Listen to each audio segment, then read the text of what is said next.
Reina Philippines. Grabe yung tanong siya. Unang tanong parang Final Q&A kasala sa beauty pageant. Okay, so it's a 10 daw sabi ni Gas. Okay, but Reina Filipinas is very personal sa akin na pageant because I've been in the industry for 13 years. Right. And along the way when I started with Binibining Pilipinas, of course, shout out kay Madam Stella Araneta for the opportunity that was given to me. Ang dami kong nakilalang mga magaganda at mga amazing queens like Rogelie Katakutan, ang dami. Ang mga kwento nila, Yvette Santiago, and their stories are very much similar sa akin when I was starting. So, we started from scratch. Nung nagsasama-sama kami, we talk about dreams. Mga walang-wala pa kami noon sa buhay nung mga time na yun. And ang pageant ng isa sa mga naging stepping stones namin. And then judging all around the Philippines. Ang daming mga ganong mga beauty queens na similar ang kwento. Si CJ ay na-judge ko pa nung panahon ng Binibining Sambales 2016. And look at CJ now, di ba? So, I want Reina Filipinas to be a pageant, to be a platform na kung saan kaya nilang abutin ang kanilang mga pangarap through their talent, through their beauty. Kaya kung makikita niyo yung logo namin, di ba, merong star kasi abot kamay mo ang stars. And here, you have the chance. So, yun ang core ng Reina Filipinas for me. And I'm excited to meet the amazing ladies that will join the inaugural year of Reina Filipinas. Sobrang exciting. Nakaka-excite. You know, ang dami mong pinagdaanan, Joe. 13 years in pageantry. So I want you to tell everybody here, ano ba yung pinaka-vision natin for Reina Filipinas? What are we going to look forward to? And what is different beyond the other pageants that we have experienced in the Philippines? Ano yung pinaka-vision for Reina Filipinas? Vision. Okay, so for the inaugural year of Reina Filipinas, Emma help.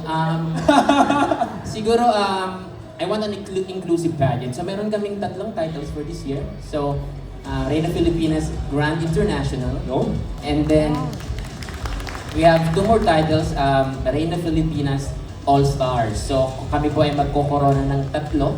So, kung makikita nyo, the trans women ay merong chance to be a part ng pageant where they can compete with cisgender women na meron silang fair chance of winning. And of course, other than the beauty queens, gusto kong maging parte yung mga taong bumubuo ng beauty pageant. Kasi ang dami-daming mga taong bumubuo ng pageantry, di ba? Si Sir Jerry, isa sa mga taong nag-open ng sa akin, ng door for Aces and Queens, Yvette Santiago. Madaming mga creative. So kung yung makikita nyo, may mga tao na member ng organization namin na nasa creative side, di ba? Si Direk Rod is here, Boss Mac Tumang is here, si Boss Tay Indencia, si Direk Rap, si Direk Bebs, together with the team ng guys on the business side. So, gusto ko na makita ng tao kung gaano kahirap binubuo ang mga pageant. And of course, ang mga kaibigan natin sa media, there's a lot of us that is needed in order for us to mount a very good show. And sa pageant na to, lahat tayo kasali. Tama. Yan. Kumbaga, it's a unified collaboration na hindi lang ng mga queens, hindi lang ng organizers, kundi ng lahat ng magiging parte ng Reina Filipinas. And of course, talking about business, we wanted to transcend the business down sa mga local partners natin, sa mga provinces, sa cities and municipalities, and then the sponsors para continuous yung pageant at makagawa tayo ng masaya at magandang production na hindi tayo nababaon sa paghiram-hiram ng money Tama. at sustainability. So, Another B business. yes, another video pa papanawan, beauty, brains, body, and business.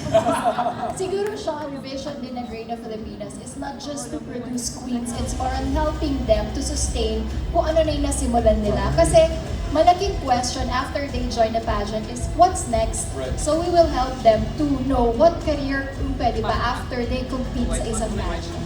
So kumbaga, hindi lang competition, it's going to be a full experience. Assisted of course by Reina Filipinas. Exciting. Naku, malalaman natin ano nga ba talaga ang ibig sabihin yan. For now, thank you Emma, thank you Joe. We